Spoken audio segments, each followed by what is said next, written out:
You're listening to the Jiu Jitsu Lou podcast, and I'm Lou Temlett. I know you're having a good day because either you've been on the mats, considering getting on the mats, or maybe you're creating Jiu Jitsu memes. I'm so happy you're here listening or watching this episode. Please don't tap out before the end. When you've been watching YouTube, start training Jiu Jitsu. I'd like to welcome Adam Forster to my podcast. Hi, Adam. How you doing? Good, thank you. How are you? Yeah, very well, thank you. Good. Now, if people don't know your name already, Adam Forster, purple belt, training out of 40 Licks. You are notoriously famous for creating incredible jiu-jitsu memes. Adam, why are you doing all of this? My kind of philosophy in jiu-jitsu and just in general, I want to have fun. I like making things, and if I can make something and combine jiu-jitsu at the same time, I'm going to have a good time. So it's mainly for me, and if other people laugh and find it funny, and I'm happy with that as well. We do absolutely find it funny. Your content has gone incredibly viral over the last, I don't know, how long have you been creating these memes for? Just like videos in general. I made like a jiu-jitsu Instagram page like a couple of years ago. I kept recording my just lessons and stuff, and like some of like the roles we're doing. I was like, I'll put a few things on there, and they were just kind of like little highlight videos, that kind of thing. Nothing crazy. And then I was like, I'll do a couple of funny videos, and then I did the one or two went a little bit viral, and then I did more and more of it. And then last year I broke my foot in a competition. A giant man broke my foot. He was a really nice guy, but and then I couldn't really train much, obviously. So I was like, I'm just gonna keep making videos. I just kept making more and more, and it's kind of like stuck ever since.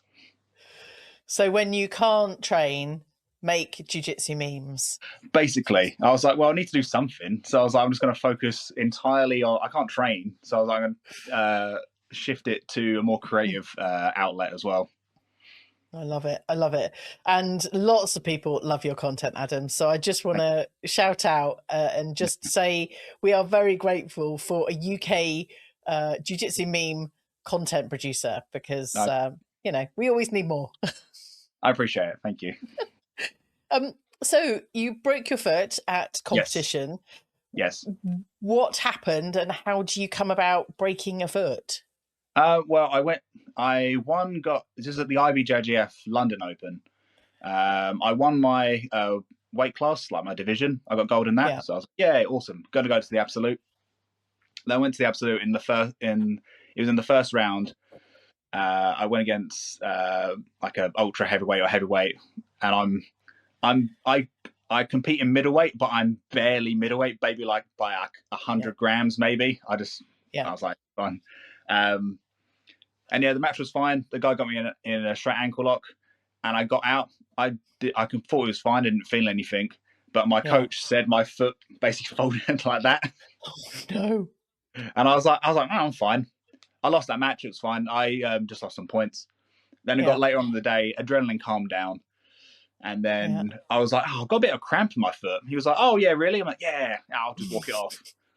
Then I had the no-gi the next day because they do the gi one day and then no-gi on the next. Yeah. And I got home. I was like, my foot's a bit like sore. It was like swelled up a bit. I was like, I'll be fine. Got up in the morning and I was like, send it to my coach. And he was like, well, it's up to you. You can compete or you don't have to. I was like, I'll just see how it is. I'll probably just a bit of cramp, like just bruised it or something. And then the next day I was warming up and I'm stretching it out all at the same time. So I'm like stretching. Yeah. I'm like, yeah, I'll be fine. Put a bit of deep heat on it, stretching out. It's broken. I broke like the metatarsal in the middle. Oh my goodness. And then I won gold. So, So you even win gold with a broken foot? I think it helped. I just took some heavy painkillers and just carried on. Okay. Yeah. So getting out of a footlock caused your foot to get broken in that moment, but because of the adrenaline, you didn't feel it. Not really. No, I didn't feel anything. It was completely fine. It was about an hour after when all like the adrenaline and everything calms down, and I was like, oh, just feels. I was like, I'm probably a bit dehydrated. That was my logic. Yep. Poor logic. Do you? Yeah, it does sound like pretty poor logic. Is there any? So there was no indication that it might have been broken in that moment, apart from your coach maybe saying, you know, Yeah, questioning. that was it. Me personally, no, I thought I was fine. Like I was walking around in it, everything was completely fine. But Yeah. Is this a lesson to listen to your coach? probably, yeah. I mean, he didn't. He wouldn't tell me like during the match, like, oh god, this has happened. Yeah. But he's always like, it's up to you. Whatever you want to do, it's up to you. I'll give you my 2 cents, but it's your Yeah. body. You can do what you want at the end of the day. So Okay. Well, I'm pleased that you had some recovery time. It yeah. does sound a bit of a challenge, but to walk away from a match and not realise that something's broken, Mm. is this kind of behaviour happened before? Do you break things and not realise? That is actually the first time I've broken a bone. Not the first Ah, time I've injured myself. I've done that. I've yeah, injured myself plenty of times. We do jujitsus. Well, most of the time I've injured myself is through not. I tore my hamstring, basically like pretty much from the bone because someone asked me if I could do the splits, and this is where we're warming up before like the lesson. I was like, yeah, I can do the splits. I did do the splits. However, I did not warm up, and then it sounded and felt like Velcro, like ripping. oh no. And he was like, oh, you can do it. I was like, yeah. And I was like, oh, I'm kind of stuck here, and I just carried on the rest of the session. And I got home, and it was just awful. Oh my goodness. So Yeah, maybe there's some element of listening to your body, but you're a yeah, purple belt, so you've been through a number of injuries, yeah, and you're out the other side now. yeah, yeah. I mean, it's all part of the sport. I mean, you're going to get injured no Yeah, matter how careful you are, you will get injured at some point. yeah, Either through my own stupidity or someone else doing something to you. Most yeah, of the time it's never intentional as well. Like yeah. 90% of the time, everyone's like super friendly. Accidents happen, or you just do something stupid to They do. yourself. Yeah, I think it's about making those decisions. I've recently torn my hamstring and I'm kind of in recovery. I don't think it's that bad. Mm. I can dance at least, but I feel like a heavy sparring session might not be the way forward just Yeah, yet. yeah, just slow and steady, slow and steady. I always So, find with, as I say, I always find with like getting injured as well. It's kind of important to still, especially if you want to stay in the sport, keep yeah, turning up, even if you're not training. Just like I just go and watch and say, how can I just like watch or just help out or just do anything just to keep myself yeah, still in the space. You can still learn a lot from just watching. yeah. I agree. And that's one of the things that I've been doing, sitting on the side and watching the class, just Mm. knowing that actually if I attempt any of the, mount positions or any, kind of penetration steps or whatever some nice double or single leg takedowns that I probably shouldn't be, but it's still really good to observe style, technique, and all of those things and formulate the process in my head rather than in practice for the Yeah, time being.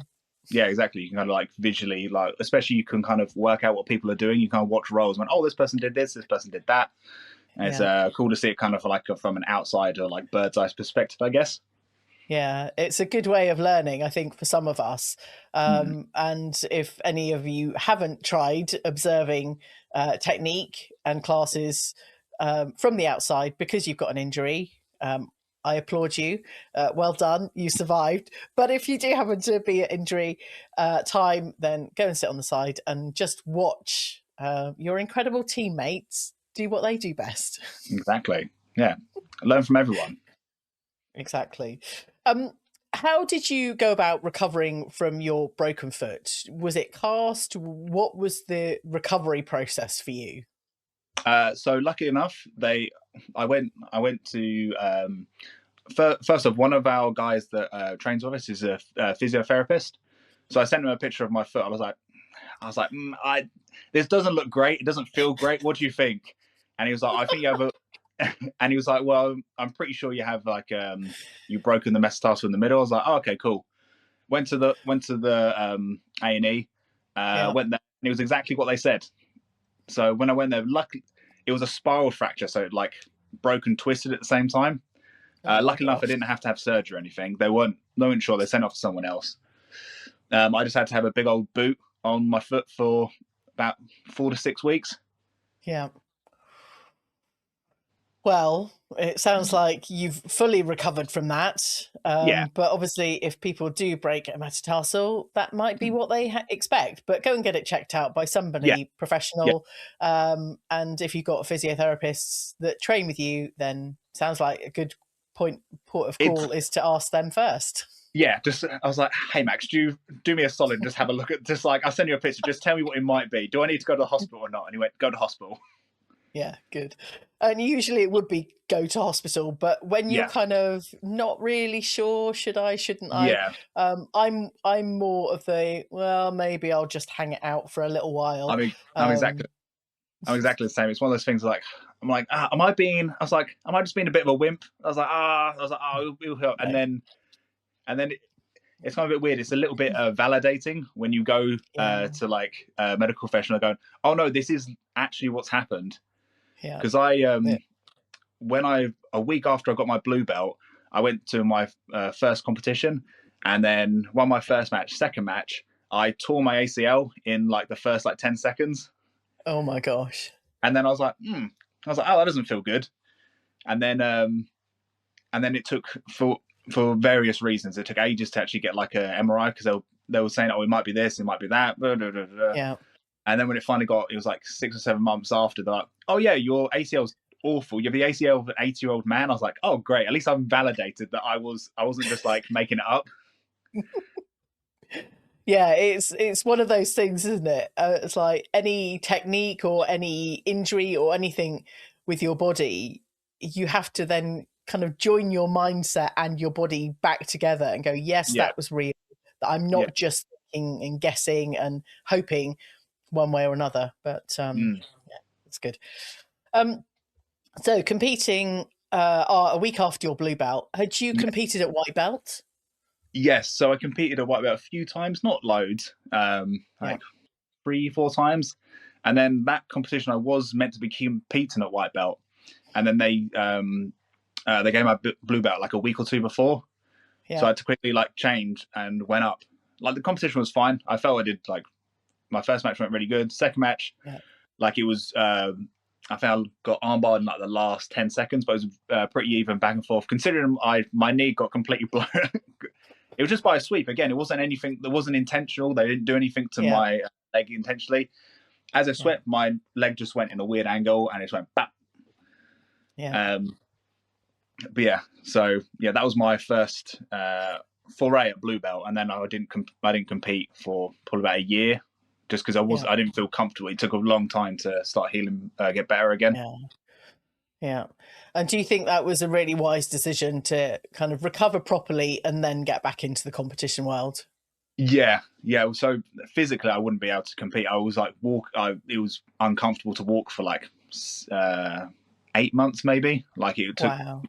It took like a really long time to get better.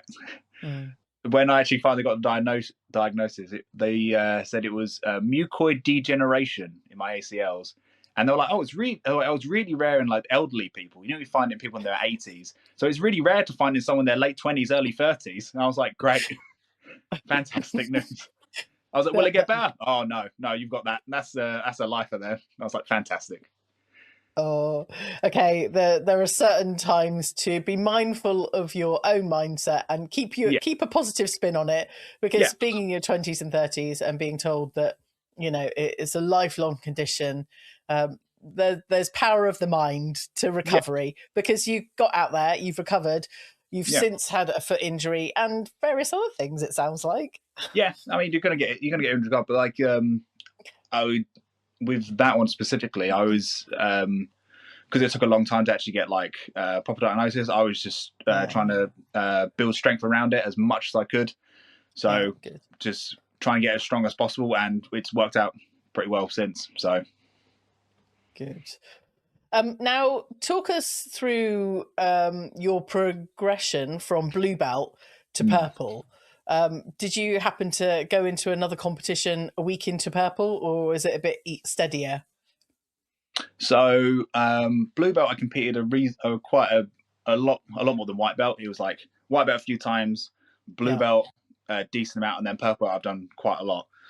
I think I did the Essex Open, and I did again through my own stupidity. I didn't read the what the matches were like, so I signed up for about 4 divisions, and I thought, oh, it's just brackets. I might get 2 matches in each one, maybe. Yeah. Then it turns out it was round robin, and so I had and so I end up in the day. I had 12 matches in a day. And all 2 of them were absolutes as well. But I did that, and then a little bit off, like a few weeks after that, I got my purple. But I was a bit again beaten up, sore, and I gave myself a few months to kind of get myself sorted, and then I started competing again in purple, and then got gold again. So I think it's one of those things when you think about you're going to go up the belt. Yeah. You're like, oh, do I wait? Oh, maybe they're like a lot better than me. They're more experienced. I'll just do it. Like it's going to be probably exactly the same. If your coaches, they've given you a belt for the reason, they know you'll be fine in the next division up. Like, don't overthink it. Just go for it. Who cares if you lose anyway? Exactly. And the coach has the knowledge and experience to rank us however they want to rank us. Yep. And if you're communicating with them and they know you're competing, then, it's not in our hands. We just have to get on with it. Yeah, exactly. Throw them in the deep end. It's probably going to be better for you than like, what's the point of you winning every single weekend against the people you fought all the time? Like you might as well challenge yourself. Yeah. Do you do a lot of the absolutes, which means you're in a bracket, a kind of weight division, or is it an unruly gathering of any weight? Usually, I mean, some divisions they split, so it's usually if they do split, it's usually about 76 kilos and under, and then 76 kilos and under. But the majority of them of the absolute divisions are just open weight classes, so it's from the smallest guy to the biggest guy, and usually I get paired with the biggest guys. But I really just enjoy for it. fun. Yeah, just for fun. It's fun. Like, you might as well if your jiu-jitsu works against a massive dude. Hey, that's awesome. Like that's the whole idea of it, isn't it? Like the smaller guy should be out. If your technique is good, you should be able to beat a bigger guy. It's not going to be easy, but still got to give it a go. And it sounds like you're in it for fun. Yeah, absolutely. If I wasn't having fun, I wouldn't do it. Like especially like when you're competing, it's super scary. Especially when you first start. I remember when I first started, I was like, this is horrible. This is like heart rate. I'm sweating. Like I don't know what to do. Like my hands hurt every time. I'm just death gripping everyone. And then after a while, I just kind of like it. Obviously, it takes ages to kind of calm down and not put as much pressure on yourself. Yeah. And just to go out and enjoy it. Realistically, with paying to do these competitions, I'm paying my own money to do them on a weekend in a school sports hall. Like it's not the be on and end all of life. I want to go out there and have fun. Like I think it's a really good attitude to have because some of us fear competition so much, but actually the pressure and the time that we put into training, our own cost, our own finances to do these things, it's down to us to decide how we feel about these things. And if I'm paying money, then I'm going to have fun, and that sounds like a really sensible way forwards. Yeah, exactly. Like I don't want to. If I wasn't enjoying it, I wouldn't want to do it. And like I've been in the position where I haven't enjoyed it a couple of times. I'm like, I don't like. I want to compete, but I don't want to do it if I'm not having fun. How do I kind of work? How do I kind of mentally go in a different headspace of? Because you can tell when some people are like super like scared, and you can feel them. They're like you can feel kind of anxiety like as you're like rolling with them.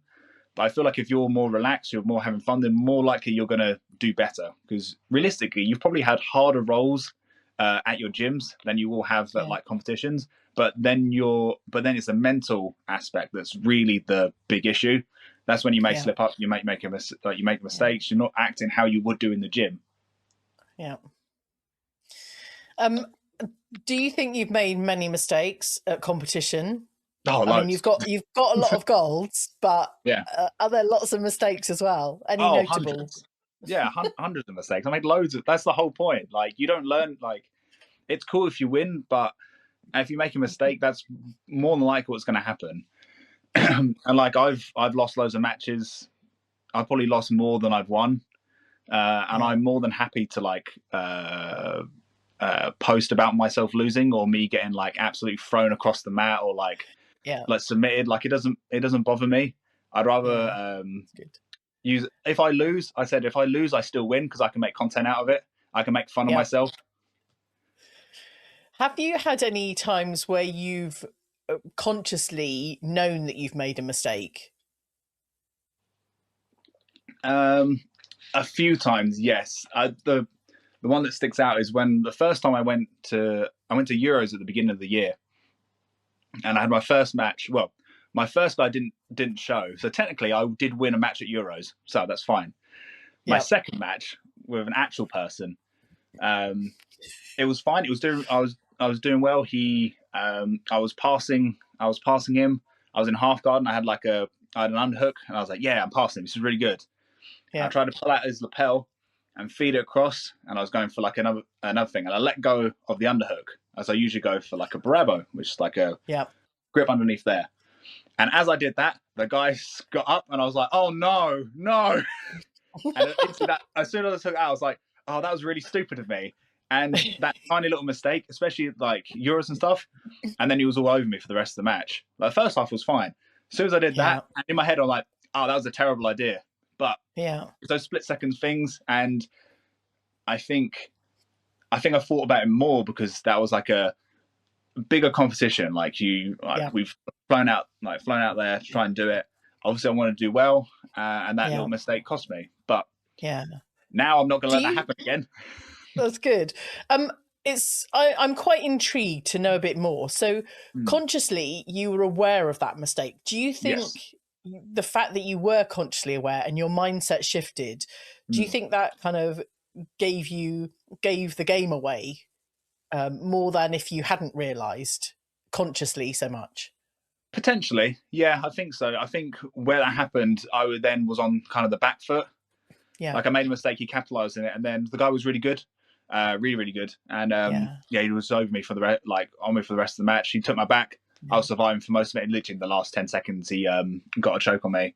But then it just completely shifted the thing. I think, again, like, as much as I say I don't want to put pressure on myself, I'll more than admit, like, there was a lot of pressure. First time being in that kind of like big like European environment. It was and then after I was like, oh man, why'd I do that? I was like, I do that every other time, I'm completely fine. And that one, I was like, oh no. Yeah.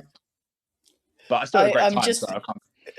it's good. I mean, you're still having fun, but I'm thinking about my competition experience when I'm training and having hard rolls. I'm consciously going, oh, I shouldn't have done that. I did that, or whatever was wrong.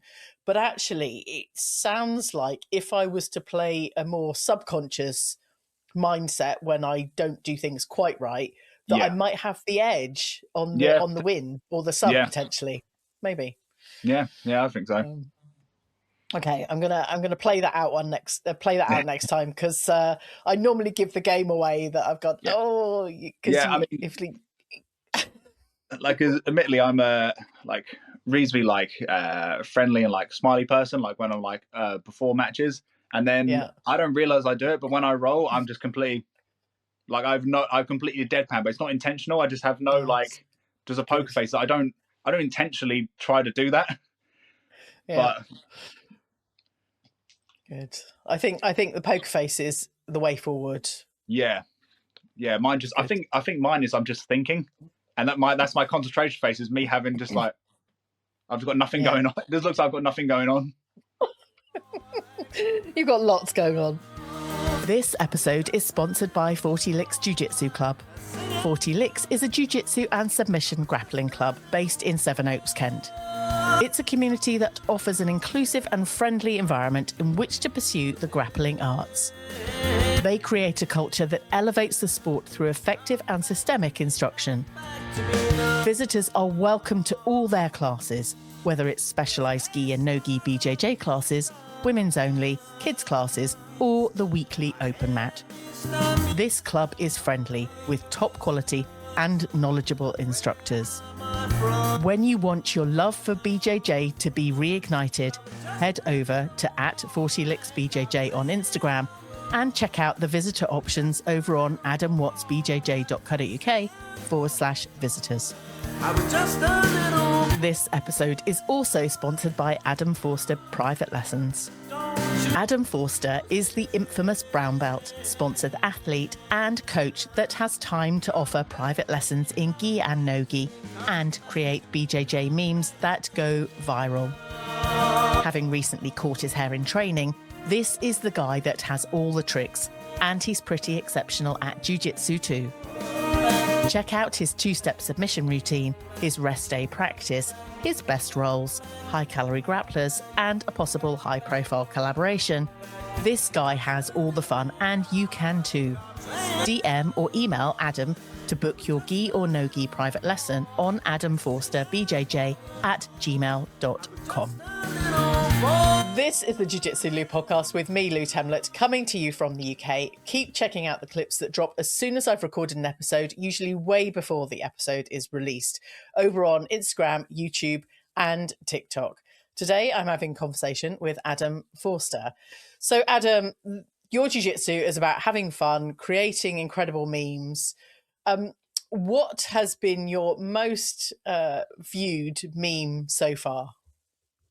My most viewed one was a recent one where someone I went against, I went to go shake their hand and then they slapped my hand out of the way.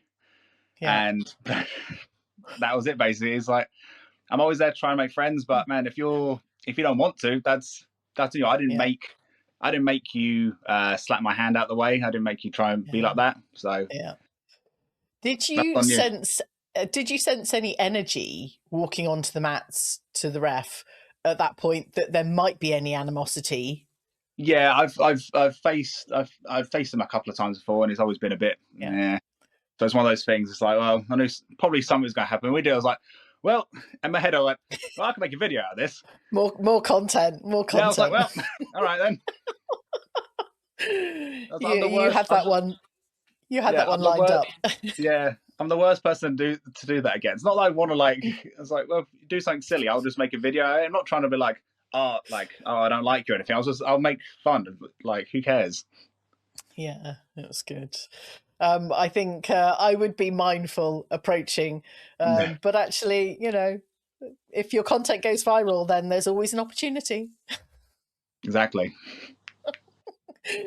So Adam, we'll talk more about the memes, but you train at 40 Licks. Talk to us about training there, because I asked you before we started recording where the name came from. So enlighten us.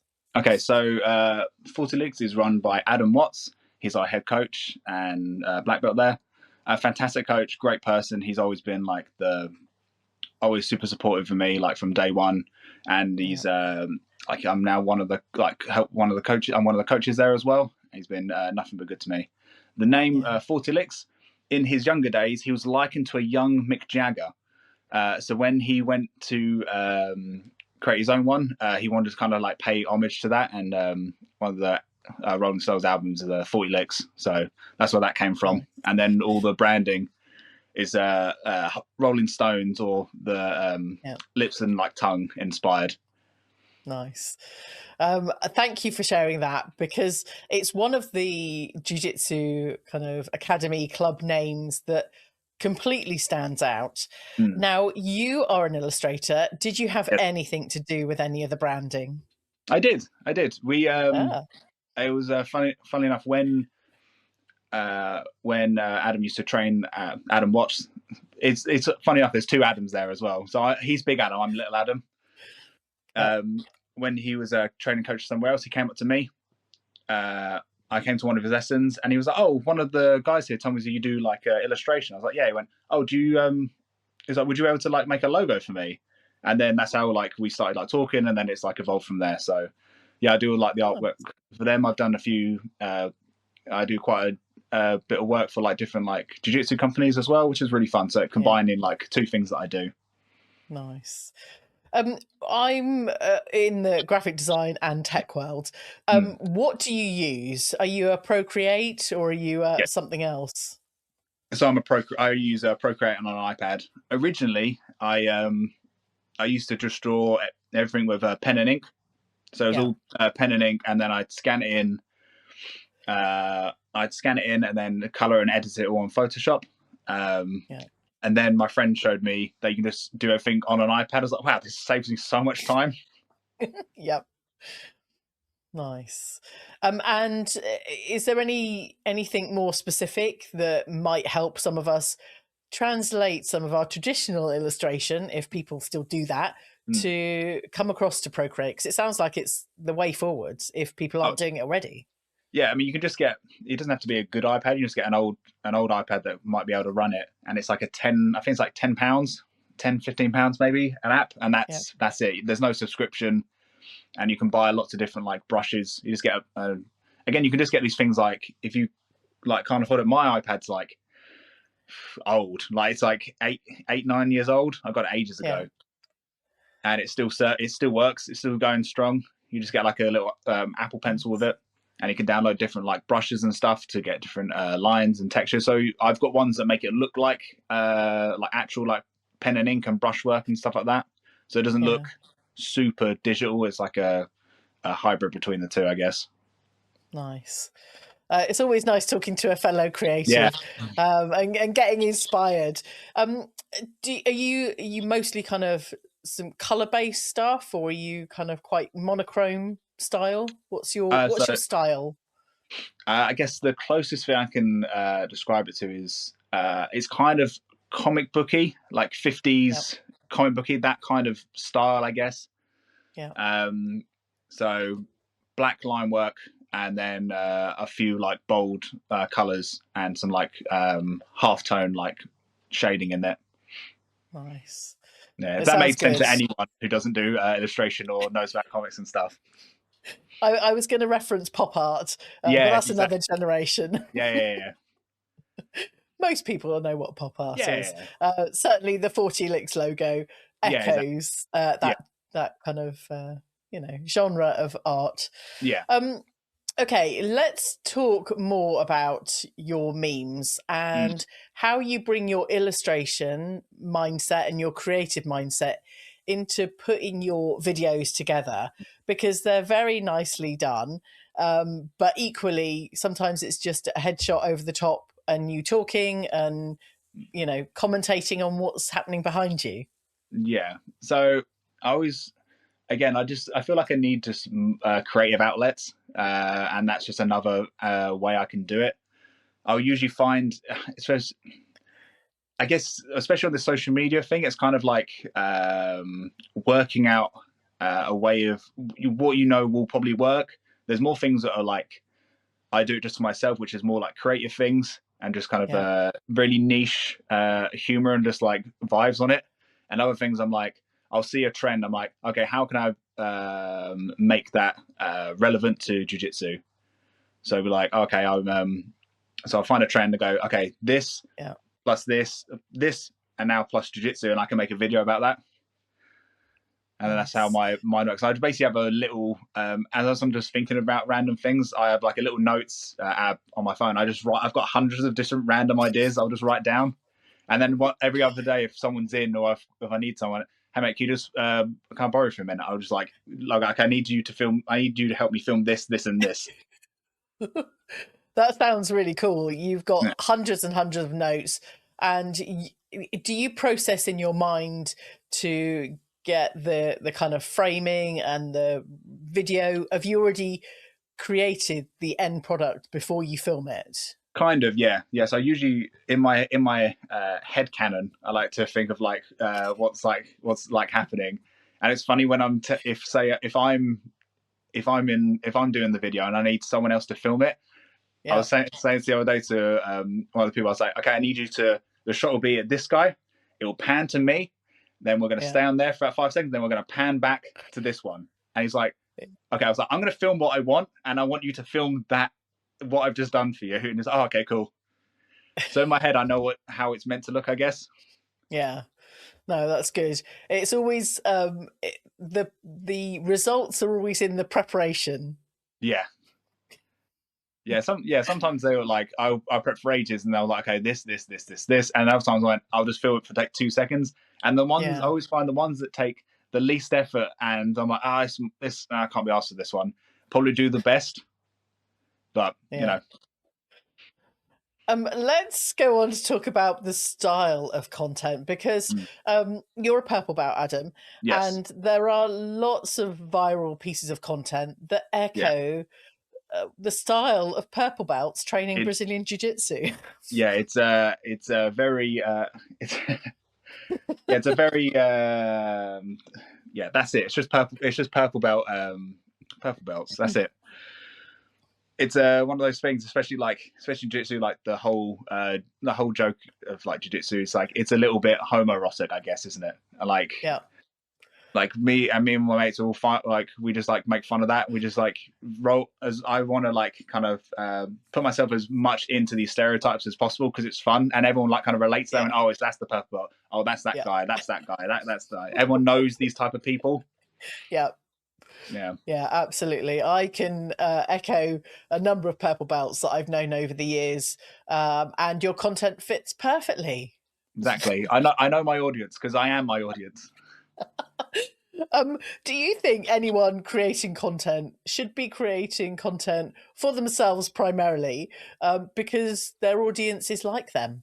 Yes, 100%. Make it for yourself. If you wouldn't want to watch it, why would you put it up? Like, obviously, there's always a bit of like, oh, I don't know if like, oh, I feel a bit like, oh, this is a bit cringy, or like I feel a bit embarrassed. So it's like, put it up. Who cares? Like, the internet and stuff is so fast these days. People, if you feel embarrassed, everyone's just going to forget it in a few days anyway. Yeah. Exactly. Like I try and post something every single day. Like I'll post something every day, and I have done for like months. Yeah. And then someone like, oh, I saw that video. I'm like, what one? They went, oh, the one that was this. I went, that was like 2 months ago. But that's the one they remember. But the other ones I haven't like seen or remembered. So just keep putting it out there. Like, good. And I think by the time this episode goes out, you'll have probably reached about 70 weeks consistent content. Yeah, how are you feeling? How are you feeling about that? Tired. But it's one of those things. It's like I always like to plan things. And so it's one of the things that, okay, this day I'll post this, then I'll do this, and I'll have like a few things like all lined up. So I'll go in, I'll film like a few like little bits. Or if I haven't got anything to film, I'll look back on like videos of like competition like footage, and I'll use that and then put a caption over it. And I also got a list of captions and jiu-jitsu quotes I can put over like videos. So I just, as I think of something, I'll just like write it down. And there's kind of always, if I haven't got anything, I've always got something in the back pocket. And oh, I'll put this together. It'll take me 10 minutes, and I'll like post it. Nice.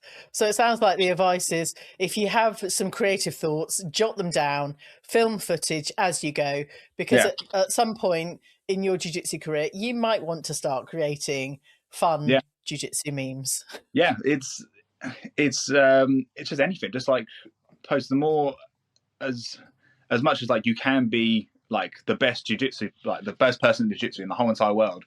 But if no one like watches your stuff, no one's really going to care. I'm not the best. I never will be the best, but I can market myself as something. Like I can get a few eyes on my page. I can work. I can make a living and do something in that. Like I'm not bad at it, so I'm okay. But there are people that are way better than me that won't be able to market themselves as much. Yeah. I think marketing, as with the podcast, it's about creating content, continuing a journey. And if you don't start now, like right now, then the moment's gone. And it's about that momentum, like it is, training Brazilian Jiu-Jitsu. You've got to keep showing up. You've got to keep doing the thing, because one day, whilst we may not be, high-level athletes, we're going to get better. If we keep learning and thinking and processing and, attempting competitions. Yeah, exactly. It's a repetition. It's always, you're going to get better the more you do something. Like jiu-jitsu, same thing. The more you do it, the better you're going to get. The more you create stuff, the better you're going to get. So it's any aspect of rolling stone gathers moss, isn't it? I believe so. Exactly, it does. Now, you mentioned about content being cringy. Have you got Yeah. any really cringy content that you didn't really want to share, but actually it did really well?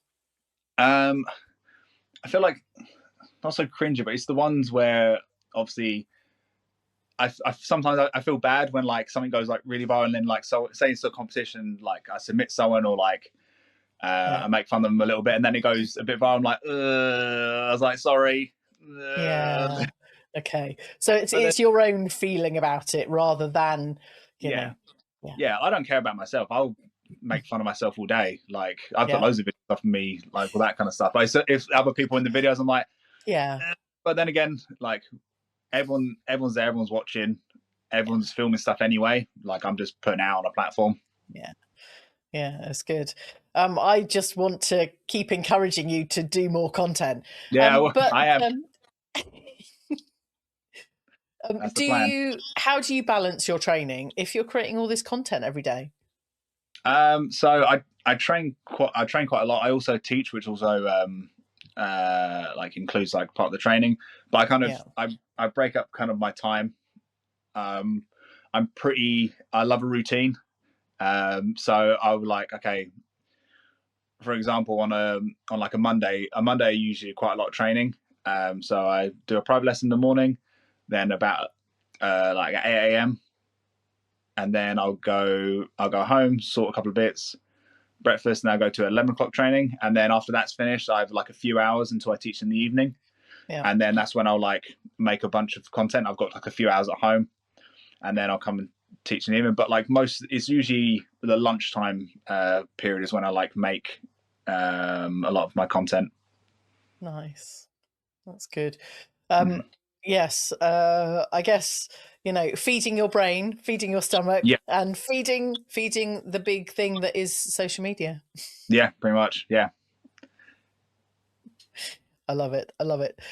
Adam, is there anything else you want to add? Yeah. No, just I'm just happy I'm doing the sport. Like it's something I didn't expect I'd fall into. I've Yeah. never been an athletic person in my life. I did a couple of sports as a kid, and that was about it. Like ones that you're more forced into. But yeah, I just kind of like fell into this, and then I kind of get to combine this kind of problem-solving sport that I can also. It's kind of like another creative outlet as well, because I feel like you can be pretty creative at what you do with it as well, and especially if I like to think I'm a creative person. Like I've got a creative job. I like to make things, and it's just like another way, another creative outlet for it. So Yeah. Yeah, I think it's great that anyone, as well as yourself, creating creative content and using and giving back to the community. Even you're not using the community, you're giving back because we're all amused by the content. So good. I'm that glad. As long works. as I make someone laugh and someone happy, I've done my job then. Let's before we end the episode, let's talk about you being a sponsored athlete because whilst most of us don't make any money and we do all of these things for the love of jiu-jitsu, you are a sponsored athlete. You have a couple of sponsors. If you want to shout them out, please do. I do. So I have Freshly Baked. There's one wearing the t-shirt. I have Grappler Soap. I have Sticky Grips. I have Sweat Collector, and I have WTF Combat Apparel, or also known as the Women That Fight or We the Fighters. Good. Go and check out all of Adam's discount codes because they are pinned on the top of his Instagram account. And your Instagram account is Adam Forster BJJ. Amazing. Adam, I wish you all the success, fun, and luck. And staying healthy and happy is where we want to be. Perfect. Yeah. Thank you so much. I really appreciate it. You are welcome. If you've got this far, thank you so much. Let me know who you'd like to see next on the show. And I'm always looking for stories and connections of growth in the sport of Brazilian Jiu-Jitsu. Thanks again for listening. Catch you on the next episode of the Jiu Jitsu Lou podcast.